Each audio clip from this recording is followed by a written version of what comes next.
ഓം ശ്രീ സായിരാം.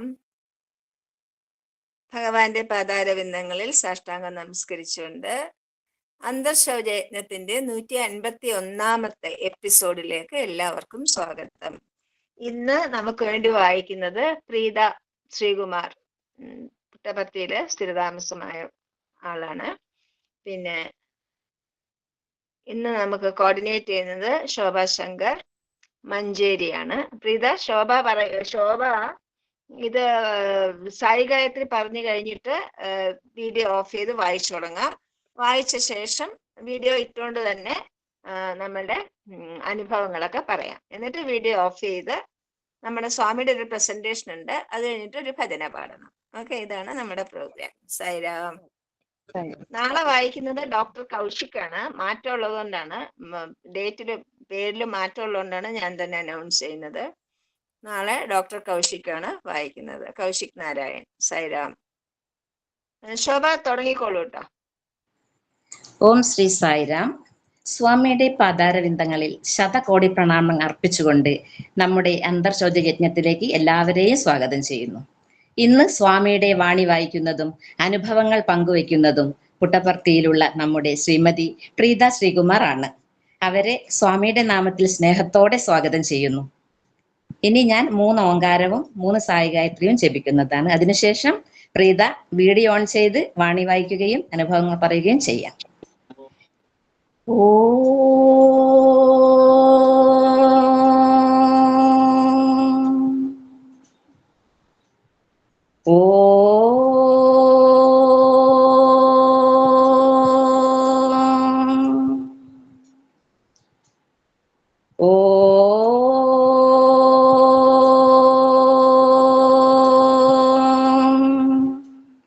ഓം സായീശ്വരായ വിദ്മഹേ സത്യദേവായ ധീമഹി തന്നഃ സർവഃ പ്രചോദയാത്.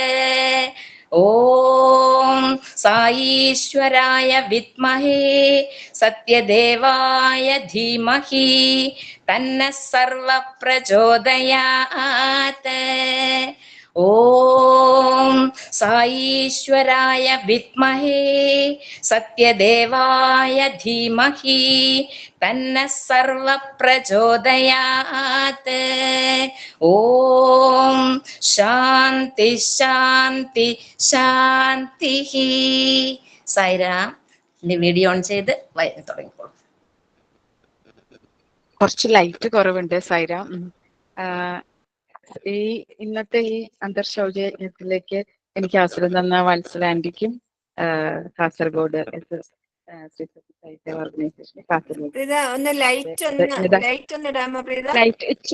Light ഇട്ടിട്ടുണ്ട്, പക്ഷെ കുറവുണ്ട് ഇവിടെ. പഠിക്കുന്ന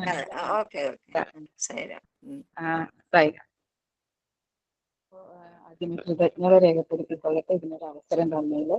വായിക്കാലോ അല്ലേ? ഇനി വായിച്ചോളൂ. സ്വാമിയുടെ നിങ്ങൾക്ക് അവതാരത്തെ കാണാനും അനുഭവിക്കാനുമുള്ള അവസരം ലഭിച്ചിരിക്കുന്നു. ഈ അവസരം ലഭിച്ചത് മുജ്ജന്മങ്ങളിലെ പുണ്യസഞ്ചയം കൊണ്ടാണ്. ഞാൻ അവതരിച്ചപ്പോൾ ഈ പുണ്യം നിങ്ങളെ ഇവിടെ എത്തിച്ചു. ഈ അവസരത്തിനായി മഹർഷിമാരും ദേവകളും പണ്ട് വളരെയധികം അത് തിരിച്ചിരുന്നാല് മുഖത്ത് ലൈറ്റ് അടിക്കൂലേ? മുഖത്ത് ലൈറ്റ് കിട്ടൂലേ? ഇല്ല 2 ലൈറ്റ് ഇട്ടിട്ടുണ്ട്, എന്നിട്ട് കൂടി ലൈറ്റ് കുറവാണ്. കുറച്ച് തിരിച്ചിരുന്ന് നോക്ക്, നേരം കിട്ടുമല്ലോ മുഖത്ത് ലൈറ്റ്. സായിരാം. അല്ല, അത് LED ആണ്, ട്യൂബ് അല്ല, അതാണ് പ്രശ്നം. അത് ഇതിപ്പോ ഷെയ്ഡാ ഉള്ളത് മുഖത്ത്. തിരിച്ചിരുന്നാൽ കിട്ടുമോ ലൈറ്റ്? കിട്ടില്ല, ഞാൻ നോക്കി. അതെ സായിരാം. വായിക്കാലോ അല്ലേ? വായിച്ചോളൂ. നിങ്ങൾക്ക് അവതാരത്തെ കാണാനും അനുഭവിക്കാനുമുള്ള അവസരം ലഭിച്ചിരിക്കുന്നു. ഈ അവസരം ലഭിച്ചത് മുജ്ജന്മങ്ങളിലെ പുണ്യസഞ്ചയം കൊണ്ടാണ്. ഞാൻ അവതരിച്ചപ്പോൾ ആ പുണ്യം നിങ്ങളെ ഇവിടെ എത്തിച്ചു. ഈ അവസരത്തിനായി മഹർഷിമാരും ദേവകളും പണ്ട് വളരെയധികം പ്രാർത്ഥിച്ചിട്ടുണ്ട്. ഇത് ലഭ്യമായതിനാൽ ഒരു നിമിഷം പോലും പാഴാക്കാതെ ദർശനമാധുര്യം നേടാൻ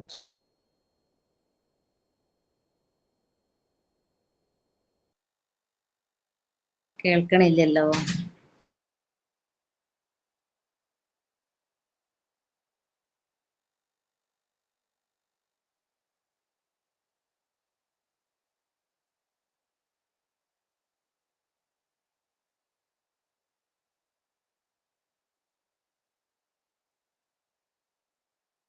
സായിരാം പ്രീത കേൾക്കുന്നില്ലല്ലോ.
സായിരാം,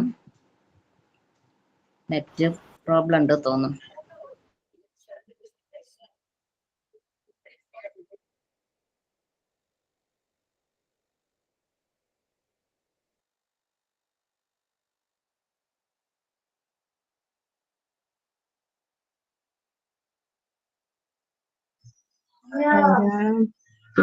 ശരിയാകുന്നില്ലേ?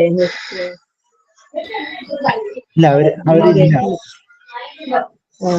സായിരാം ലീവ് ചെയ്തു.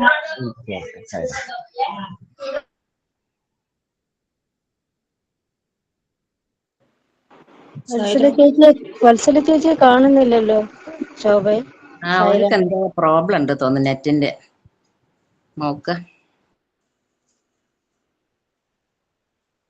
സായിരാം.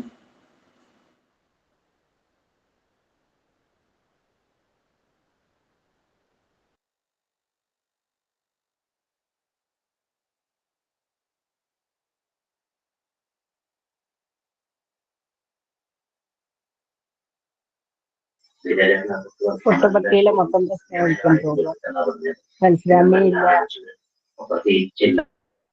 മൊത്തം പോയിട്ടുണ്ട് തോന്നുന്നു.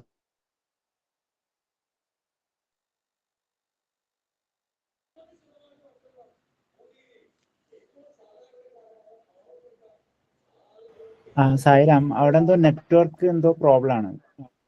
അപ്പൊ അവർ ട്രൈ ചെയ്യുന്നുണ്ട്. കുറച്ച് നമുക്ക് വെയിറ്റ് ചെയ്യാം. സായിരാം. അതെ, ആയിക്കോട്ടെ. സായിരാം. സായിരാം.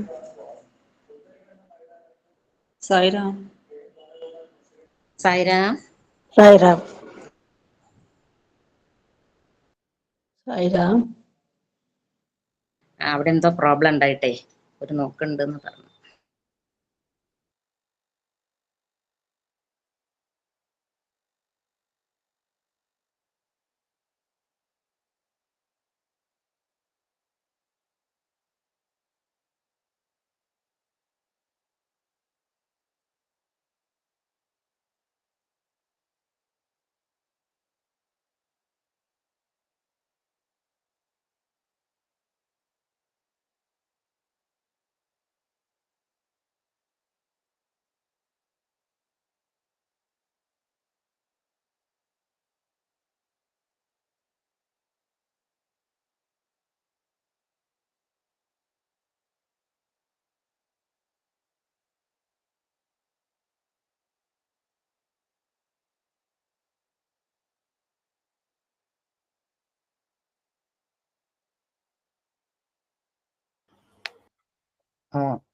സായിരാം, അവര് ജോയിൻ ചെയ്യുന്നവരെ ഞാൻ സായിക ഇത് സത്യസായി വാണി വായിക്കാം.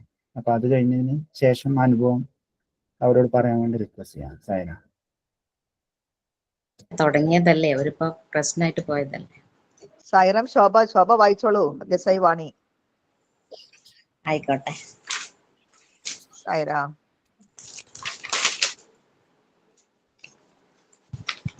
സായിരാം. അവര് വരുമ്പോ അവർക്ക് കൊടുക്കാം അല്ലേ? അതെ, സായിരാം. സായിരാം. പ്രേമസ്വരൂപരെ, യേശുവിന്റെ ജനനം സെപ്റ്റംബർ 15-നാണെന്ന് ചിലർ പറയുന്നു. എന്നാൽ ഡിസംബർ 28 രാവിലെ 3:15 ഉണ്ണിയേശു പിറന്നത്. അതൊരു ഞായറാഴ്ചയായിരുന്നു. ഉണ്ണിയേശുവിന്റെ ജനന സമയത്ത് ഒരു നക്ഷത്രം പ്രത്യക്ഷപ്പെട്ടു. ഇതിനെ അടിസ്ഥാനപ്പെടുത്തി പല സിദ്ധാന്തങ്ങളും ആവിഷ്കരിക്കപ്പെട്ടിട്ടുണ്ട്. അന്ന് പ്രത്യക്ഷപ്പെട്ട നക്ഷത്രം 800 വർഷം കൂടുമ്പോൾ ഒരിക്കൽ മാത്രം പ്രത്യക്ഷപ്പെടുന്നു. ആ നക്ഷത്രവും യേശുവിന്റെ ജനനവുമായി ഒരു ബന്ധവുമില്ല. ദിവ്യ അവതാരങ്ങൾ ഉണ്ടാകുമ്പോൾ നക്ഷത്രം ഉദിക്കണമെന്നില്ല. യേശു സ്വയം ഒരു നക്ഷത്രമായിരുന്നു, അനന്തമൂല്യമുള്ള നക്ഷത്രം. ആ നക്ഷത്രം അനന്തമാനങ്ങളുള്ള പ്രകാശദീപ്തി എങ്ങും പരത്തി. അവിടെ പ്രകാശം കുറഞ്ഞ മറ്റൊരു നക്ഷത്രം എന്തിനു വിളങ്ങണം? ഉണ്ണിയേശുവിനെ ദർശിക്കാനായി 3 പണ്ഡിതന്മാർ എത്തി. തിരിച്ചു പോകുന്നതിനു മുമ്പ് അവർ ഓരോരുത്തരായി കന്യാമറിയത്തിനോട് ശിശുവിനെ കുറിച്ച് പറഞ്ഞു. അവൻ ഈശ്വരനെ സ്നേഹിക്കും, ഈശ്വരൻ അവനെ സ്നേഹിക്കും, അവൻ ഈശ്വരനാകുന്നു. ഈ 3 പ്രവചനങ്ങളുടെ ആന്തരിക അർത്ഥം എന്താണ്? ആദ്യത്തെ വിജ്ഞാനി പറഞ്ഞതിന്റെ സൂചന ഈശ്വരന്റെ വാഹകനാകുമെന്നതാണ്. സന്ദേഹവാഹകന് യജമാനനെ സ്നേഹിക്കാതിരിക്കാനാവില്ല. എന്നാൽ യജമാനനോ അത്ര എളുപ്പം സന്ദേഹവാഹകനെ സ്നേഹിക്കണമെന്നും ഇല്ല. രണ്ടാമത്തെ പണ്ഡിതൻ പറഞ്ഞത് ഈശ്വരൻ അവനെ സ്നേഹിക്കുമെന്നാണ്. എന്തുകൊണ്ട്? കാരണം അവൻ ദൈവപുത്രനാണ്. പുത്രനെ സ്നേഹിക്കാതിരിക്കാൻ പിതാവിന് കഴിയുമോ? ഞാനും എന്റെ പിതാവും ഒന്നാകുന്നു എന്ന ക്രിസ്തുവചനം തന്നെ 3ാമത്തെ പ്രസ്താവനയുടെ സാരം. ദൈവത്തിന്റെ പുത്രനായതിനാൽ പിതാവിന്റെ സ്ഥാനം നേടാൻ പുത്രൻ അവകാശിയാണ്. കാരണം പുത്രനാണല്ലോ പിതാവിന്റെ സ്വത്തിന് അവകാശി. പിതാവും പുത്രനും തമ്മിലുള്ള ഐക്യം ഇവിടെ പ്രഖ്യാപിക്കപ്പെടുന്നു. ബാലനായ യേശു 12ാമത്തെ വയസ്സിൽ യേശു മാതാപിതാക്കളോടൊപ്പം ജെറുസലേമിൽ യഹൂദോത്സവത്തിന് പോയി. ജനത്തിരക്കിൽ യേശുവിനെ കാണാതായി. മറിയം പരിഭ്രമിച്ചു, കുട്ടിയെ തിരക്കി നടന്നു. ഒടുവിൽ പണ്ഡിതന്മാരുടെ സംഭാഷണം ശ്രദ്ധിച്ചു കൊണ്ടിരിക്കുന്ന യേശുവിനെ മറിയം കണ്ടെത്തി. താൻ അനുഭവിച്ച വേദനയെക്കുറിച്ച് അമ്മ പറഞ്ഞപ്പോൾ യേശു പറഞ്ഞു, അമ്മ എന്തിനാണ് എന്നെക്കുറിച്ച് ആശങ്കപ്പെടുന്നത്? ഞാൻ എന്റെ പിതാവായ ഈശ്വരനോട് കൂടി ഇരിക്കുമ്പോൾ എന്നെക്കുറിച്ച് ഭയം എന്തിന്? സായിരാം. കേൾക്കാമോ സായിരാം? കേൾക്കാമോ? കേൾക്കാമോ സായിരാം? കേൾക്കുന്നുണ്ട്. അത് ഇടയ്ക്ക് നെറ്റ് പോകുന്നതാണെന്ന് തോന്നുന്നു. നെറ്റ്വർക്കിന്റെ പ്രശ്നമാണ്, അതാണ്. ഓക്കെ, ശരി. ഈശ്വരനോട് നിങ്ങൾ ചോദിക്കേണ്ടത് വിലകെട്ട ചെറിയ ആനുകൂല്യങ്ങളല്ല, ഈശ്വരനെ തന്നെ വേണം. ഈശ്വര കൃപയ്ക്ക് വേണ്ടി പ്രാർത്ഥിക്കുമ്പോൾ ഭഗവാന്റെ അംഗീകാരവും സഹായവും നേടാൻ അതിരു കവിഞ്ഞ പ്രശംസയും മുഖസ്തുതിയും പാടില്ല. അല്ലയോ പ്രഭു, അങ്ങ് കരുണാസാഗരമാണ്. അങ്ങയുടെ ദയ അതിരറ്റതാണ്. അങ്ങ് ദുഃഖിതരുടെ അഭയസ്ഥാനവും നിസ്സഹായരുടെ സംരക്ഷകനുമാകുന്നു. ഇങ്ങനെയൊക്കെ സ്തുതിക്കുന്നത് വിരസതയുണ്ടാക്കും. സഹായം തേടിയുള്ള ഈ പ്രശംസയ്ക്ക് ഒരു കച്ചവടത്തിന്റെ ചുവയുണ്ട്. അത്തരം പ്രശംസയിലൂടെ ലഭിക്കുന്ന ആനുകൂല്യം ഒട്ടും ഉചിതമല്ല. പുരാതന കാലത്ത് അത്തരം പ്രശംസ അവലംബിച്ചത് കൊണ്ട് ഈശ്വര ദർശനം ലഭിക്കാൻ ഋഷികൾക്കും യോഗികൾക്കും നൂറ്റാണ്ടുകൾ തപസ് ചെയ്യേണ്ടി വന്നു. ഈശ്വരനെ സുഹൃത്തായി പരിഗണിക്കൂ. ഭഗവാന് മനുഷ്യരൂപത്തോട് ഒരു പ്രത്യേക മമതയുണ്ട്. ദൈവം മാനുഷരൂപേണ എന്ന് പറയപ്പെടുന്നു. മനുഷ്യരൂപത്തിലാണ് ഈശ്വരൻ. ഈശ്വരനെ സ്നേഹിതനും കൂട്ടുകാരനുമായി കണക്കാക്കുമ്പോൾ അവിടുന്ന് ഏറ്റവും അധികം സന്തുഷ്ടനാകുന്നു. അല്ലയോ എന്റെ ഏറ്റവും പ്രിയപ്പെട്ട സ്നേഹിത, എന്റെ വാത്സല്യനിധേ, എന്റെ ഹൃദയത്തിലെ പൊന്നോമനെ എന്ന് അഭിസംബോധന ചെയ്ത് അതിയായ ആനന്ദം ഭഗവാന് നൽകാൻ നിങ്ങൾക്ക് കഴിയും. അതിനു പകരം ബ്രഹ്മാവിന്റെയും മറ്റു ദേവന്മാരുടെയും സ്തുതിക്ക് അതീതനായവൻ, മനസ്സിനും വർണ്ണനയ്ക്കും അതീതൻ, വിവരണാതീതമായ മഹിമകൾ ഉള്ളവൻ, മൃത്യുദേവനെ കീഴ്പ്പെടുത്തിയവൻ, വസുദേവന്റെയും ദേവകിയുടെയും സൂതനായി ജനിച്ചവൻ, ദ്രൗപദിയുടെ രക്ഷയ്ക്കെത്തിയവൻ, പാണ്ഡവ സംരക്ഷകൻ തുടങ്ങിയ രീതിയിൽ ഭഗവാനെ വർണ്ണിക്കുകയും കൃപ ചൊരിയാൻ ഭഗവാനോട് അപേക്ഷിക്കുകയും ചെയ്യുമ്പോൾ നിങ്ങൾ ചവച്ചുണ്ടാക്കിയ താരതമ്യ ചിന്തനത്തിൽ അപഹാസ്യതയുടെ അംശമുണ്ട്. മാത്രമല്ല അത്തരം സ്തുതിക്ക് ഒരു അസൂയയുടെ ചുവയുമുണ്ട്. അല്ലയോ പ്രഭോ, അങ്ങ് അവരോട് സംസാരിക്കുകയും അവർക്ക് വളരെയധികം നൽകുകയും ചെയ്തു. എന്തുകൊണ്ട് അങ്ങേക്ക് എന്റെ സഹായത്തിന് വന്നുകൂടാ എന്ന് നിങ്ങൾ പറയുമ്പോൾ ആ താരതമ്യ ചിന്തനം അസൂയയിൽ നിന്ന് ബഹിർഗമിച്ചതായി തോന്നുന്നു. നമ്മുടെ സഹായത്തിന് എത്താൻ കഴിവുള്ള സ്നേഹനിധിയായ സ്നേഹിതൻ എന്ന നിലയ്ക്ക് സമീപിക്കുമ്പോൾ മാത്രമേ നമ്മുടെ അഭിലാഷങ്ങൾ പൂർത്തീകരിക്കപ്പെടുകയുള്ളൂ. അപരിചിതനായ ഒരു വ്യക്തിയുടെ നേരെ ബഹുമാനവും താല്പര്യവും പ്രദർശിപ്പിക്കാൻ നാം പ്രശംസാവചനങ്ങൾ ഉപയോഗിക്കുന്നു. പക്ഷേ നമ്മുടെ സ്നേഹിതനോട് നമ്മൾ മമതയോടും അടുപ്പത്തോടും കൂടി സ്വാഗതം ചെയ്യുന്നു. ഈശ്വര ദർശനം സിദ്ധിക്കാൻ വർഷങ്ങളോളം ത്യാഗരാജൻ സാധന ചെയ്തു. ആ സാധനയാൽ ശ്രീരാമനുമായി അടുത്ത ബന്ധം അദ്ദേഹം സ്ഥാപിച്ചു. അത് കാരണം സൗഹൃദത്തോടു കൂടിയ അടുപ്പത്തോടെ അദ്ദേഹത്തിന് രാമ ഇന്ത്യക്കിതാ, രാമ ഞങ്ങളുടെ വീട്ടിലേക്ക് വരൂ എന്ന ഗാനത്തിൽ കൂട്ടുകാരനെ പോലെ രാമനെ സ്വാഗതം ചെയ്യാനും കഴിഞ്ഞു. വേദങ്ങളും ശാസ്ത്രങ്ങളും പഠിക്കുമ്പോൾ അഹങ്കാരം വർദ്ധിക്കരുത്. അത് നിങ്ങളെ വിനയമുള്ളവരാക്കട്ടെ. അതേസമയം പ്രലോഭനങ്ങളെ ചെറുക്കുവാനിടയാക്കട്ടെ. നിങ്ങളുടെ പ്രകൃതി ദൈവീകമാകുന്നു. മായയാകുന്ന അഴുക്കാൽ അത് ആവരണം ചെയ്തിരിക്കുന്നു. അലക്കുകാരൻ നിങ്ങളുടെ വസ്ത്രം വെളുപ്പിക്കുന്നില്ല. അത് നേരത്തെ തന്നെ വെളുത്തതാണ്. അതിന്റെ സ്വാഭാവിക നിറം അഴുക്കുകൊണ്ട് മൂടിയിരിക്കുന്നത് കൊണ്ട് അത് നീക്കി അതിന്റെ യഥാർത്ഥ നിറം വെളിപ്പെടുത്തുകയാണ് അയാൾ ചെയ്യുന്നത്. സായിരാം. ഇനി അനുഭവങ്ങൾ പറഞ്ഞോളൂ. സായിരാം. കേൾക്കാലോ അല്ലേ? ഇപ്പോ സായിരാം. വീഡിയോ ഞാൻ സ്വാമിയെ പറ്റി ആദ്യം അറിയുന്നത് 1989 എന്നെ പറ്റി ആദ്യം പറയണോ? വേണ്ടല്ലോ. വീഡിയോ ഓൺ ചെയ്യൂ. Video video self video introduction വെളിച്ചം കുറവാണ്. വെളിച്ചം കുറവാണ്. എന്റെ പേര് പ്രീത ശ്രീകുമാർ. നാട്ടില് ആലുവയാണ് സ്ഥലം. ഇപ്പൊ പുട്ടപർത്തിയിലെത്തിയിട്ട് 10 വർഷം ആയിട്ടുണ്ട്. ഭർത്താവ് 2 കുട്ടികളും. കുട്ടികൾ 2 പേരും സ്വാമിയുടെ ഇൻസ്റ്റിറ്റ്യൂഷനില്. മോൻ പഠിത്ത് കഴിഞ്ഞു. ഇപ്പൊ അവള് 10th ക്ലാസ്സിൽ എത്തിയിരിക്കുന്നു. ഈശ്വരാമ സ്കൂളിലാണ്. ഞാൻ സ്വാമിയെ പറ്റി അറിഞ്ഞ 1989 ആണ്. അമ്മയുടെ ഒരു വീട്ടില് ഭജനയ്ക്ക് പോയി തുടങ്ങി. അങ്ങനെ പോകാൻ തുടങ്ങിയതിനും ഇതിന് കഥയുണ്ട്. അതൊക്കെ പറയുമ്പോ കുറെ പറയേണ്ടി വരും. ഇപ്പൊ ചുരുക്കി പറയാണ്. 90-ലാണ് ആദ്യമായിട്ട് പ്രശാന്തി നിലയത്തില് സേവയ്ക്ക് വരുന്നത്. അപ്പൊ ഞാൻ കോളേജിലേക്ക് കയറി. ആ വർഷം എൻ്റെ സഹോദരൻ ഇവിടെ ഡിഗ്രിക്ക് അഡ്മിഷൻ കിട്ടി സ്വാമിയുടെ ഇൻസ്റ്റിറ്റ്യൂഷനില്. അപ്പോ എൻ്റെ അച്ഛൻ ആദ്യം എതിരായിരുന്നു ഇതിനൊക്കെ. പക്ഷെ സഹോദരൻ അഡ്മിഷൻ കിട്ടിയപ്പോൾ അവനെ ഇവിടെ ആക്കാൻ വേണ്ടിയിട്ട് വന്ന് ആ സമയത്ത് സ്വാമി അച്ഛനോട് സംസാരിക്കുകയും അച്ഛൻ ആ ഒരു ഇൻസിഡൻറ്റോടുകൂടി അച്ഛൻ ഡിവോട്ടിയും ആവുകയൊക്കെ ചെയ്തു. പിന്നെ ഞങ്ങള് മുഴുവൻ കുടുംബവും ഒന്നിച്ച് ഞായറാഴ്ചകളെല്ലാം സേവയ്ക്ക് വേണ്ടി മാറ്റിവെക്കാൻ തുടങ്ങി. ഹോസ്പിറ്റൽ സേവയായിരുന്നു കൂടുതൽ. ഹോസ്പിറ്റൽ ക്ലീനിങ്ങും TB വാർഡ് ക്ലീനിങ്ങിനും ഒക്കെ പോകും എല്ലാ ഞായറാഴ്ചകളിലും. ആലുവ, മൂവാറ്റുപുഴ, പെരുമ്പാവൂർ, കീഴ്, എറണാകുളം ഇതൊക്കെ ഗവൺമെന്റ് ഹോസ്പിറ്റലിലൊക്കെ ഞാൻ പോയിട്ടുണ്ടായിരുന്നു അന്നൊക്കെ ചെറുപ്പം ആയിരുന്നപ്പോൾ. അപ്പോൾ സൂപ്പർ സ്പെഷ്യാലിറ്റി ഹോസ്പിറ്റലിൽ എനിക്ക് തോന്നുന്നു 94-ലാണെന്ന് തോന്നുന്നു. അപ്പോൾ ഒരു കാർഡിയോളജിസ്റ്റ് കോൺഫറൻസും മറ്റും നടക്കുന്നുണ്ട്. അപ്പോൾ ഡ്യൂട്ടിക്ക് പോകുന്നവർക്ക് ഇംഗ്ലീഷ് സംസാരിക്കാൻ പറ്റുന്നവരെ നോക്കാമെന്ന് 3 സാറ് ജീവിച്ചിരിക്കാന്ന് പറഞ്ഞാൽ. അപ്പോൾ ഞാൻ വിചാരിച്ചു അവിടെ ഡ്യൂട്ടി കിട്ടിയാൽ ഹോസ്പിറ്റലും കാണാമല്ലോ.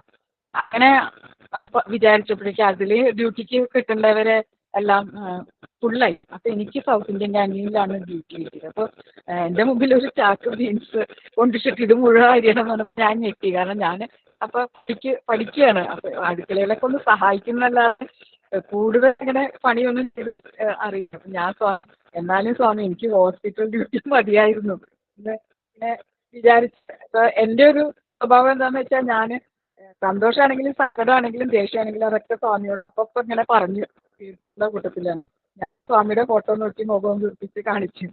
അത് കഴിഞ്ഞപ്പോഴേക്കും വിളി വന്നു, ഹോസ്പിറ്റലിലേക്ക് ആളെ ആവശ്യമുണ്ട്. എനിക്ക് ഹോസ്പിറ്റൽ ഡ്യൂട്ടി തന്നെ കിട്ടി. അപ്പോൾ പിറ്റേ ദിവസം ഒരു ഹോസ്പിറ്റലിൽ സൂപ്പർ സ്പെഷ്യാലിറ്റിയിലേക്ക് പോകാൻ തുടങ്ങി. ഡയട്രിയിലായിരുന്നു കിട്ടിയത്. പേഷ്യൻസിനൊക്കെ സമയം ഫുഡ് കൊടുക്കുക അങ്ങനെ അതൊക്കെ ഉത്സാഹിച്ചായിരുന്നു. ഡ്യൂട്ടി കഴിഞ്ഞ് പാദനമസ്കാരത്തിലിരുന്നപ്പോൾ സ്വാമി അടുത്ത് വന്നു. പാദനമസ്കാരം കഴിഞ്ഞ് സ്വാമി അങ്ങ് നീക്കുമ്പോൾ ഞാൻ മനസ്സിൽ സ്വാമി എനിക്ക് കഷ്ടപ്പെട്ടു ഞാൻ. എന്നിട്ട് സ്വാമി നല്ല വാക്ക് പോലും പറഞ്ഞില്ലല്ലോ, നമുക്ക് മൈൻഡില്ലല്ലേ സ്വാമി എന്ന് മനസ്സിൽ വിചാരിച്ച് മുമ്പോട്ട് പോയ സ്വാമി വേഗം തിരിഞ്ഞു നിന്നിട്ട് അവിടെ ഇരിക്കുന്ന എല്ലാവരോടായിട്ട് ഡയട്രിയിൽ ഡ്യൂട്ടി ചെയ്തവർ ரொம்ப നല്ല സർവീസ് എന്ന് പറഞ്ഞിട്ട് എന്നെ ഒന്ന് കള്ളക്കണ്ണിട്ട് ഒരു ചിരി ചിരിച്ചു. ഇതാണ് ആദ്യമായിട്ട് സ്വാമി എൻ്റെ നേരെ ഒന്ന് നോക്കിയ ഒരു ഇൻസിഡന്റ് ഉള്ളത് കേട്ടോ. അത് കഴിഞ്ഞ് പിന്നത്തെ കൊല്ലം 95-ല് അപ്പൊ എനിക്ക് കല്യാണാലോചനയൊക്കെ വരുന്നു. ഞങ്ങൾ ഡ്യൂട്ടിക്ക് വന്നിരിക്കുകയാണ്. അപ്പൊ എൻ്റെ വല്യമ്മയുടെ മോള് കൂടിയുണ്ട്. ഞങ്ങൾ രണ്ടുപേരും കൂടി ഇരുന്ന് സ്വാമി നേരെ നടന്നു വരുന്നു. ഞങ്ങൾ രണ്ടുപേരും കൂടി പരസ്പരം സംസാരിച്ച് നമുക്ക് സ്വാമിയോട് ഇന്റർവ്യൂ ചോദിക്കാം എന്ന് പറഞ്ഞു. ഞങ്ങൾ വേഗം എണീറ്റ് നിന്നു. എണീറ്റ് നിന്നപ്പോഴേക്കും സേവാദാസ് അവിടെ ഇരിക്കുന്നു. സ്വാമി ഇന്റർവ്യൂ എന്ന് പറഞ്ഞു. സ്വാമി ഞങ്ങളുടെ മുമ്പിൽ വന്ന് നിന്നു. ഞങ്ങളെ രണ്ടുപേരും മുഖത്തോട്ട് ഇങ്ങനെ സീരിയസ് ആയിട്ട് നോക്കി. കുറച്ച് എന്നിട്ട് തിരിഞ്ഞങ്ങ് നടന്നിട്ട് പിന്നെ തിരിഞ്ഞു നിന്നിട്ട് വെയിറ്റ് എന്ന് പറഞ്ഞു. ഞങ്ങൾ അവിടെ ഇരുന്നപ്പോ ഞങ്ങളുടെ അടുത്തൊരു ഫോറിൻ ലേഡി ആയിരുന്നു. അപ്പൊ അവര് പറഞ്ഞു, you know what, girls, if Swami says wait, it can be 5 minutes or 10 days or even 15 years. So you have to wait till he calls you. എന്ന് പറഞ്ഞു. അപ്പൊ ശരിയാണ്, നമുക്ക് ആ ചെറുപ്പത്തിന്റെ ആ ഒരു ഇതിൽ നമ്മളെ അത്രയും ഇതായിട്ട് എടുത്തില്ലായിരുന്നു. പിന്നെ അതിനുശേഷം എന്റെ വിവാഹം കഴിഞ്ഞു. ഭർത്താവും വീട്ടുകാരും ഒന്നും സൈഡ് ഡിവോട്ടീസേ അല്ല, അവർക്ക് എതിർപ്പ് കൂടിയാണ് ഭജനയ്ക്ക് പോകുന്നതിനും എല്ലാം. ഞാന് കരച്ചിലായി, കാരണം നമുക്ക് അതൊരു ശീലമായിട്ടുണ്ട്. അതുമാതിരിയാണ് സർവീസും ഭജനയും എല്ലാത്തിനും പോകുന്നു. സമിതിയിലെ ലീഡ് സിംഗറാണ്, ഇതൊക്കെയാണ്. പക്ഷെ ഒന്നിനും നമുക്ക് പോകാൻ പറ്റാത്തൊരവസ്ഥ. അപ്പൊ ഞാന് സ്വാമിയെടുത്ത് കരഞ്ഞ് ഞാൻ പ്രാർത്ഥിക്കാം, ഞാൻ ഒരു ഭജന പോലും പാടാൻ പറ്റുന്നില്ല സ്വാമി. അന്ന് സ്വാമി എനിക്ക് സ്വപ്നത്തിൽ വന്നിട്ട് പറഞ്ഞു, ഇനി നിന്റെ സർവീസ് എനിക്ക് ആവശ്യമില്ല, നീ ആവശ്യത്തിന് സർവീസ് ചെയ്തിട്ടുണ്ട്, കുടുംബത്തിന്റെ കാര്യം നോക്കിയാൽ മതി. അപ്പൊ നമ്മള് സ്വാമിയെ സ്വപ്നം കാണുന്നു എന്ന് പറഞ്ഞ ഇപ്പൊ ഭർത്താവിന്റെ വീട്ടുകാരൊന്നും അങ്ങനെ വിശ്വസിക്കില്ല, കാരണം അവർക്കത് മനസ്സിലാവില്ല. നമുക്ക് വായിച്ചും ഒക്കെ കേട്ട് സ്വാമി സ്വപ്നത്തിൽ പ്രത്യക്ഷപ്പെടുന്നത് എന്തെങ്കിലും ഒരു കാരണം ഉണ്ടാകും എന്ന് വിശ്വസിക്കുകയാണല്ലോ. അപ്പൊ അങ്ങനെ പറഞ്ഞ സ്ഥിതിക്ക് ഓക്കെ ശരി, ഞാൻ അതുമായിട്ട് അഡ്ജസ്റ്റ് ചെയ്തു, അങ്ങനെ പോയി. പിന്നെ വിവാഹം കഴിഞ്ഞ് ഞങ്ങള് ഗോവയിലായിരുന്നു, ഹസ്ബൻഡിന് ട്രാൻസ്ഫർ ഉള്ള ജോലിയായിരുന്നു. അപ്പൊ അങ്ങോട്ട് പോയി. അവിടെ വെച്ച് പ്രഗ്നന്റ് ആയി, 97 പ്രഗ്നന്റ് ആയപ്പോ ഞാൻ ഹസ്ബൻഡ് അടുത്ത് പറഞ്ഞു, എനിക്കൊന്ന് പുട്ടപർത്തിയിൽ പോകണം. അപ്പൊ ഹസ്ബൻഡ് പറഞ്ഞു, ഇപ്പൊ ഈ സമയത്ത് യാത്രയൊന്നും ചെയ്യാൻ സേഫ് ഒന്നുമല്ല, എനിക്ക് മോർണിംഗ് സിക്നസ് ഒക്കെ ഉണ്ട്, അപ്പൊ യാത്ര ചെയ്യണ്ട. അന്ന് കൊങ്കൺ റെയിൽവേ വന്നിട്ടില്ല. അപ്പൊ അപ്പോഴും ആ മോഹം അവിടെ അങ്ങനെ നീങ്ങി. അത് കഴിഞ്ഞപ്പോ ഞാന് സ്വാമിക്ക് പറഞ്ഞു, സ്വാമി അപ്പൊ എനിക്ക് തോന്നി എനിക്ക് മകനാണ് ഉണ്ടാവുന്നത്. അപ്പൊ സ്വാമി എനിക്ക് ഇവനെ ഒന്ന് അവിടെ വന്ന് എനിക്ക് കാണണം ഇവനെയും കൊണ്ട് എന്ന് ഞാൻ സ്വാമിയുടെ ഇങ്ങനെ പ്രാർത്ഥിക്കുകയായിരുന്നു. പക്ഷെ പിന്നീട് 15 വർഷത്തിന് ശേഷമാണ് ഞാൻ 2013 ഞാൻ ഇവിടെ വരുന്ന അവന്റെ അഡ്മിഷന് വേണ്ടിയിട്ടായിരുന്നു. എന്റെ മകന് ഇവിടെ ഹയർ സെക്കൻഡറി സ്കൂളിൽ +2 കിട്ടി. അപ്പൊ കിട്ടാനായിട്ട് സ്വാമി പറഞ്ഞ ആ വെയിറ്റ് എന്നുള്ളത് അത്രയും വർഷം എടുത്തു എന്നുള്ളതാണ് എനിക്ക്. അത് അവര് പറഞ്ഞത് വളരെ കറക്റ്റ് ആയിരുന്നു. 15 വർഷത്തിന് ശേഷമാണ് ഞാൻ പിന്നെ വരുന്നത്. ഇവിടെ ആപ്ലിക്കേഷൻ ഫോം ഒക്കെ കൊടുക്കുമ്പോൾ എനിക്ക് ഭയങ്കര വിഷമായിരുന്നു, കാരണം അവൻ ഒരു സൈഡ് ഡ്യൂട്ടി ആയിട്ട് വളർന്നിട്ടേ ഇല്ല. കാരണം അങ്ങനത്തെ സാഹചര്യമല്ല ഹസ്ബൻഡിന്റെ വീട്ടിലുള്ളത്. അപ്പൊ പഠിക്കാൻ മിടുക്കനാണെന്നുള്ളതാണ് എനിക്ക് ഉറപ്പായിരുന്നു, എൻട്രൻസ് എഴുതി കിട്ടും എന്നുള്ളത്. പക്ഷെ ഇന്റർവ്യൂ വരുമ്പോ എന്ത് ചെയ്യുന്നു എനിക്ക് ഭയങ്കര ആദ്യമായിരുന്നു. കാരണം അവൻ ഭജനയ്ക്ക് പോയിട്ടില്ല, സ്വാമിയുടെ ഒരു ഫോട്ടോ പോലും കാണുന്നില്ല, ബാലവികാസിലില്ല, ഒന്നും അറിയില്ല ഇതിനെപ്പറ്റി. പക്ഷെ ഞാൻ അവന്റെ അടുത്ത് പറഞ്ഞു, ഇപ്പൊ 2 കൊല്ലം നീ എനിക്ക് വേണ്ടിയിട്ടൊന്ന് സഹിക്കാൻ തയ്യാറായാല് ഇവിടെ അത് കഴിഞ്ഞ്, കാരണം +2 ആണല്ലോ, +2 കഴിഞ്ഞാൽ പിന്നെ ഡിഗ്രി അങ്ങനെയാണല്ലോ. അപ്പൊ ആ 2 കൊല്ലം കഴിഞ്ഞിട്ട് നിനക്ക് നിന്റെ ഭാവിയെ പറ്റി തീരുമാനം എടുക്കാം, പക്ഷെ ഈ 2 കൊല്ലം എനിക്ക് വേണ്ടിയിട്ട് ഒന്ന് സഹിക്കണം. അപ്പൊ അവൻ സമ്മതിച്ചു, ശരി എന്ന് പറഞ്ഞ് അങ്ങനെയാണ് ഇന്റർവ്യൂവിന് വന്നത്. ഇന്റർവ്യൂവിന് അവര് ചോദിച്ചപ്പോ ഞാൻ പറഞ്ഞു, നീ സത്യമായിട്ടെല്ലാം പറഞ്ഞാൽ മതി, എന്താണ് എന്നുള്ളത്. അപ്പൊ അവന്റെ അടുത്ത് ചോദിക്കുകയും ചെയ്തു, നീ ഡിവോട്ടിയാണോ, ഇങ്ങനെ കണ്ടിട്ടില്ല, സ്വാമിയെ പറ്റി ഒന്നും അറിയില്ല, ഭജന പാടിയിട്ടില്ല, ഒന്നും അറിയില്ല. അപ്പൊ എന്താ വന്നു വെച്ചപ്പോ അമ്മയുടെ വീട്ടുകാർ സൈഡ് ഡിവോട്ടീസ് ആണ്, അച്ഛന്റെ വീട്ടുകാരല്ല. പക്ഷെ അമ്മയ്ക്ക് ആഗ്രഹമുണ്ട്, അതുകൊണ്ട് ആണ്. അപ്പൊ ഇന്റർവ്യൂ ബോർഡില് ശിവരാമകൃഷ്ണ സാറുണ്ട്, പലരും ഇരിപ്പുണ്ട്. അപ്പൊ അവര് പറഞ്ഞു, നിനക്കിത് ബുദ്ധിമുട്ടായിരിക്കും, കാരണം ഇങ്ങനെയൊരു ലൈഫ് സ്റ്റൈലിൽ നീ ഇല്ല, അപ്പൊ നിനക്ക് ബുദ്ധിമുട്ടായിരിക്കും. അപ്പൊ അവൻ പറഞ്ഞു, ഞാൻ എന്റെ അമ്മയ്ക്ക് വാക്ക് കൊടുത്താണ് 2 കൊല്ലം ഞാൻ ഇവിടെ നിൽക്കും. അപ്പൊ അവര് പറഞ്ഞു, നിനക്കിത് ബുദ്ധിമുട്ടാണെങ്കിൽ നീ ഇടയ്ക്കിട്ട് ഇറങ്ങി പോകാൻ പറ്റില്ല ഇവിടെ കയറിയല്ലോ, കാരണം ഈ ഒരു ചാൻസിന് വേണ്ടി ധാരാളം പേര് നിൽക്കുന്നുണ്ട്. അപ്പൊ അവൻ പറഞ്ഞു, ഇല്ല ഞാനത് ചെയ്യില്ല, അമ്മയ്ക്ക് വാക്ക് കൊടുത്തു, ഞാൻ 2 കൊല്ലം ഞാൻ എങ്ങനെയെങ്കിലും പിടിച്ചു നിൽക്കും. സത്യം പറയാലോ, അന്ന് അപ്പൊ എന്റെ മടിയില് 3 വയസ്സുള്ള എന്റെ മോള് അപ്പൊ ഇരിപ്പുണ്ട്, അവര് മക്കള് തമ്മിൽ 12 വയസ്സിന്റെ വ്യത്യാസമുണ്ട്. മോളെ എന്റെ മടിയിൽ നിന്ന് ചാടി ഇറങ്ങി ഇന്റർവ്യൂ ബോർഡിന്റെ നേരെ ഓടിച്ചെന്നു. അപ്പൊ ശിവരാമകൃഷ്ണയ്യ സാറ് പറഞ്ഞൊരു വാക്കുണ്ട്, she Swami's child, she will come here. ആ ഇന്റർവ്യൂ ശരിക്കും പറഞ്ഞാൽ എന്റെ 2 മക്കളെയും സ്വാമി ഇങ്ങോട്ട് വിളിക്കാനുള്ള ഒരു ചവിട്ടുകൂടിയായിരുന്നു. ഇപ്പൊ ശിവരാമകൃഷ്ണ സാറിന്റെ പ്രിൻസിപ്പൾ ആയിട്ടിരിക്കുന്ന ഈശ്വരാമല അവിടെ ഇപ്പൊ 10ാം ക്ലാസ്സിൽ പഠിക്കുകയാണ്. 2 കുട്ടികളെയും സ്വാമി ഇങ്ങോട്ട് വിളിച്ചത് അതെനിക്കൊരു ഭയങ്കര ഒരു ബോണസ് ആണ് സ്വാമി എനിക്ക് തന്നത്. കാരണം ഇപ്പോഴും എന്റെ ഭർത്താവിന്റെ വീട്ടുകാർക്ക് ഒരു താല്പര്യമില്ല, പക്ഷെ അവർക്ക് ഇവിടെ പഠിക്കുന്നതുകൊണ്ട് ബുദ്ധിമുട്ടില്ല എന്നുള്ളതാണ്. കാരണം മോൻ 2 കൊല്ലം ഇവിടെ പഠിച്ചു കഴിഞ്ഞപ്പോഴേക്കും അവന്റെ സ്വഭാവത്തിന് വന്ന മാറ്റവും എല്ലാം കണ്ട്. അപ്പൊ അത് കഴിഞ്ഞ് അവൻ പറഞ്ഞു എനിക്ക് ഡിഗ്രിക്ക് ഇവിടെ തന്നെ പഠിച്ചാൽ മതി എന്ന് പറഞ്ഞു. അങ്ങനെ ഡിഗ്രി അവൻ ഇവിടെ തന്നെയാണ് പഠിച്ചത്. അപ്പൊ എന്റെ ഹസ്ബൻഡ് പറഞ്ഞു എന്തായാലും അവൻ ഇവിടെയാണല്ലോ പഠിച്ചത്, എന്നാൽ പിന്നെ മോളെയും നമുക്ക് എൻട്രൻസ് എഴുതിക്കാന്ന്. മോക്കും കിട്ടി. അങ്ങനെ 2 പേരും ഇവിടെ തന്നെയായി. പിന്നെ അതുമാതിരി സ്വാമിയോട് ഇങ്ങനെ സംവദിക്കുന്ന ഞാനിങ്ങനെ ശ്ലോകങ്ങള് ചൊല്ലി പ്രാർത്ഥിക്കുന്ന മാതിരി കുടുംബത്തില് ഒരു സുഹൃത്തിനോട് സംവദിക്കുന്ന പോലെയാണ്. അത് എങ്ങനെ നിങ്ങൾ എടുക്കുന്നത് എനിക്കറിയില്ല. അത് പറയാൻ പോലും എനിക്ക് വിഷമമാണ്. കാരണം സ്വാമിയെ ശരിക്കും എനിക്ക് ദേഷ്യം വരുമ്പോൾ സ്വാമി ഞാൻ ചീത്തയൊക്കെ വിളിക്കും. ഇന്ന് വായിച്ച സായി വാണി പോലും അതിന്റെ ഒരു എന്താ പറയാ, എന്നെ സംബന്ധിച്ച ഒരു അത്ഭുതമാണ്. ഇതൊന്നും എഴുതി വെക്കാൻ എനിക്ക് സമയം ഉണ്ടായിരുന്നില്ല. അപ്പൊ ഞാൻ ഇവിടെ വന്നിട്ട് പൂജാമുറിയുടെ മുകളിൽ ഷെൽഫിൽ നിന്ന് ബുക്സിന്റെ ഇടയിൽ നിന്ന് ഒരു ബുക്ക് എടുക്കുക ചെയ്തത്. അപ്പൊ ഞാൻ വിചാരിക്കുകയാണ് ഇത് ഇങ്ങനെയൊക്കെ ഞാൻ പറയുമ്പോ എല്ലാരും വിചാരിക്കില്ല ഇത് എന്തൊരു അഹങ്കാരമാണ്, സ്വാമി ചീത്ത പറയൂ, ഭഗവാനോട് ഇങ്ങനെയൊക്കെ പറയാമോ എന്ന് വിചാരിച്ചിട്ടാണ് ഞാൻ ഈ ഷെൽഫിൽ നിന്ന് ഈ പുസ്തകം എടുക്കുന്നത്. അപ്പൊ എനിക്ക് സ്വാമി കാണിച്ചു തന്നത് നീ നിന്റെ കൂട്ടുകാരനെ പോലെ കണ്ടാ മതി എന്നുള്ള വാചകങ്ങളാണ്. അങ്ങനെ അതും ഒരു സന്തോഷം. സ്വാമിയുടെ ഓരോ ദിവസവും നമുക്ക് സ്വാമി ഓരോ നിമിത്തങ്ങൾ കാണിച്ചു തരുന്നു എന്നുള്ളതാണ്. അത് അതിന് ഏറ്റവും വലിയൊരു ഉദാഹരണം എന്ന് വെച്ചാൽ ഒരു ദിവസം ഞാനിങ്ങനെ വിഷമിച്ച് ഞാൻ എന്തോ കാര്യം മോന്റെ കോൺവെക്കേഷൻ ആണല്ലോ, അവന് വരാൻ പറ്റിയില്ല. അവനപ്പോ IIT മദ്രാസിലാണ്. അപ്പൊ അവന് പരീക്ഷ എഴുതാൻ അവര് വിട്ടില്ല. കോൺവെക്കേഷൻ ഇവിടെ പ്രശാന്തി നിലയത്തില് പുൽവന്ത് ഹാളിൽ നടക്കുകയാണ്. അപ്പൊ ഞാനിങ്ങനെ വിഷമിച്ചിട്ട് ഞാൻ സ്വാമി ചീത്ത പറയും, സ്വാമി കോൺവെക്കേഷന് ഒരു പേരൻസിന് എത്രത്തോളം ഇമ്പോർട്ടന്റ് ആണ്, എന്നിട്ട് സ്വാമി മോനെ ഇങ്ങനെ വരാനുള്ള ഒരു സാഹചര്യം ഉണ്ടായില്ലല്ലോ എന്ന് ചീത്തയും പറഞ്ഞ് വിളക്ക് എത്തിച്ചു ചീത്തയെ പറഞ്ഞ് കരയുകയും പിണങ്ങും ഒക്കെ ചെയ്ത് ഞാൻ ഗോപുരം ഗേറ്റിൽ നിന്ന് കയറി അകത്തേക്ക് കയറുമ്പോ അവന്റെ വാർഡനായിരുന്നു രവികുമാർ സാർ വരുന്നു. അപ്പൊ മോളെയും കണ്ട് എന്നെയും കണ്ടപ്പോ മോളിപ്പോ എവിടെയാ ഏത് ക്ലാസ്സിലായി എന്നൊക്കെ ചോദിച്ചു. എന്നിട്ട് ലക്കി എന്ന് പറഞ്ഞു. അകത്ത് കയറിയപ്പോ പ്രസംഗിക്കുന്ന ആള് ഇവിടെ സ്റ്റുഡൻസ് ആയിട്ടുള്ളവരുടെ അച്ഛനമ്മമാരുണ്ടല്ലോ, എന്ത് ലക്കിയാണെന്ന് അറിയാമോ? അത് കഴിഞ്ഞ് അടുത്തിരിക്കുന്ന സ്ത്രീ എന്നെ ഇരിക്കാൻ വേണ്ടി സഹായിച്ചപ്പോ അവരെന്നോട് കാര്യങ്ങൾ ചോദിച്ചപ്പോ അവര് പറഞ്ഞു എന്തൊരു ലക്കിയാണ് നിങ്ങളെന്ന് പറഞ്ഞു. ചുരുക്കം പറഞ്ഞാൽ ഞാൻ സ്വാമിയോട് അന്ന് ചീത്ത പറഞ്ഞ് പരാതി പറഞ്ഞ് എന്തൊരു അൺലക്കിയാണ് ഞാൻ എന്ന് പറഞ്ഞ എന്നെ കൊണ്ട് അന്നൊരു 10-15 പേര് കൊണ്ട് സ്വാമി ഞാൻ ലക്കിയാണെന്ന് തിരിച്ചു വീട്ടിലെത്തണം വരെ എന്നെ കൊണ്ട് കേൾപ്പിച്ചു എന്നുള്ളതാണ്.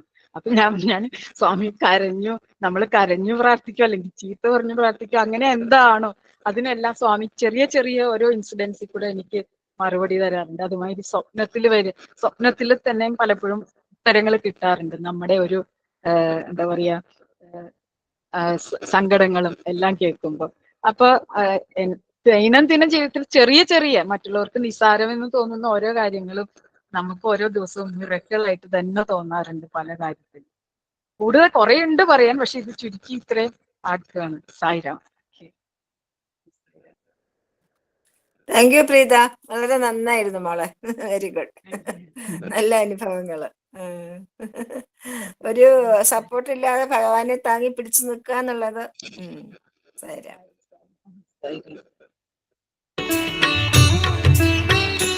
మనసు బుద్ధి చిత్తం మరి అహంకారము ఎందు పుట్టి పెరిగే ఎందడంగే. From where did this mind, intelligence, chitta and ego take their birth? ఎందు పుట్టి పెరిగి ఎందడంగే. Where did they take their birth? Where did they grow? And where did they merge back అదియే again? బ్రహ్మ, అదియే ఆత్మ. That is Brahma and that is Atma. కనుక నీ యొక్క పుట్టుక స్థానమును నీవు గుర్తించే నిమిత్తమై, నీ స్వస్వరూపాన్ని నీవు గుర్తించే నిమిత్తమై అన్య మార్గమునందు నీవు అన్వేషణ సలిపిన ఇది ఏ రీతిగా నీవు పొందగలవు నీ యొక్క స్వస్వరూపాన్ని? Therefore, how can you get your own real form, its experience and its realization by any other means? ఇది ఎట్లా ఉన్నదంటే దొంగ తాను పోలీసు వేషం వేసుకొని తన్ను పట్టడానికే ప్రయత్నించినట్టుగా ఉంటుంటాడు. This is comparable to a thief putting on the dress of a policeman is trying to find out who that thief is. He is himself the thief. నిన్ను నువ్వు గుర్తించుకోవడానికి అన్య సాధనలు ఎందుకు? To recognize yourself, why should you resort to other sadhanas at all? Preetha ഭജന പാടിക്കോളൂ. രാധിക ജീവനാ കൃഷ്ണ ജനാർദ്ദനാ രാധേ ഗോവിന്ദ രാധേ ഗോപാല ഹേ മധുസൂദന ശ്രീ മധുസൂദന നന്ദനന്ദന ഹേ ഗോപികരഞ്ജന മുരളി മോഹന രാധേ ഗോവിന്ദ രാധേ ഗോപാല ഹേ മധുസൂദന ശ്രീ മധുസൂദന രാധിക ജീവന കൃഷ്ണ ജനാർദ്ദന രാധേ ഗോവിന്ദ രാധേ ഗോപാല ഹേ മധുസൂദന ശ്രീ മധുസൂദന നന്ദനന്ദന ഹേ ഗോപികരഞ്ജന മുരളി മോഹന രാധേ ഗോവിന്ദ രാധേ ഗോപാല ഹേ മധുസൂദന ശ്രീ മധുസൂദന രാധിക ജീവന. സായിരാം. സായിരാം. സായി ഉപമ. നിങ്ങൾ ഈശ്വരനാമം ജപിക്കുമ്പോൾ രൂപത്തിന്റെ സൗന്ദര്യവും ഈശ്വര മഹിമകളും നിങ്ങളുടെ മനോമുകുരത്തിൽ തെളിയണം. അത് പുളി എന്ന് വിചാരിക്കുമ്പോഴും ഒരു മധുരപലഹാരത്തെ പറ്റി ഓർക്കുമ്പോഴും നിങ്ങളുടെ നാവിൽ വെള്ളം ഊറുന്നത് പോലെ ഈശ്വരനാമം വിചാരിക്കുമ്പോൾ ഈശ്വര രൂപം ഓർക്കുമ്പോൾ നിങ്ങളുടെ മനസ്സിലും വെള്ളം ഊറണം. ഈശ്വരൻ കൽപ്പവൃക്ഷമാണ്. അവിടുത്തെ സമീപത്ത് എത്തുകയും അവിടത്തോട് മമത ഉണ്ടാവുകയും വേണം. ഈശ്വരനിൽ നിന്നും നിങ്ങളെ അകറ്റുന്ന എല്ലാത്തിൽ നിന്നും മാറിപ്പോയി ഈശ്വര സാമീപ്യം അനുഭവിക്കുന്നതുകൊണ്ട് ഈശ്വരാനുഗ്രഹം നേടണം. നിങ്ങളുടെ കീർത്തനാലാപത്തിലോ ആരാധനയിലോ എന്തെങ്കിലും സാങ്കേതികമായ തകരാറ് ഉണ്ടെങ്കിൽ അതിനെപ്പറ്റി വിഷമിക്കേണ്ടതേയില്ല. ഭക്തി എല്ലാ തെറ്റുകുറ്റങ്ങളും പൊറുക്കുന്നു. തേൻ ഒരു പിത്തളപാത്രത്തിൽ വെച്ചാലും അതിൻ്റെ ഗുണത്തിനോ സ്വാദിനോ ഒരു മാറ്റവും ഉണ്ടാകുന്നില്ല. അതേ സമയത്ത് വിഷം രത്നഖചിതമായ ഒരു സ്വർണപാത്രത്തിൽ വെച്ചാലും അതിൻ്റെ മാരകമായ വിഷഘടകം മാറുന്നില്ല. ജയ സായിരാം. സമസ്തലോകാ സുഖിനോ ഭവന്തു സമസ്തലോകാ സുഖിനോ ഭവന്തു സമസ്തലോകാ സുഖിനോ ഭവന്തു. ഓം ശാന്തി ശാന്തി ശാന്തി. സായിരാം.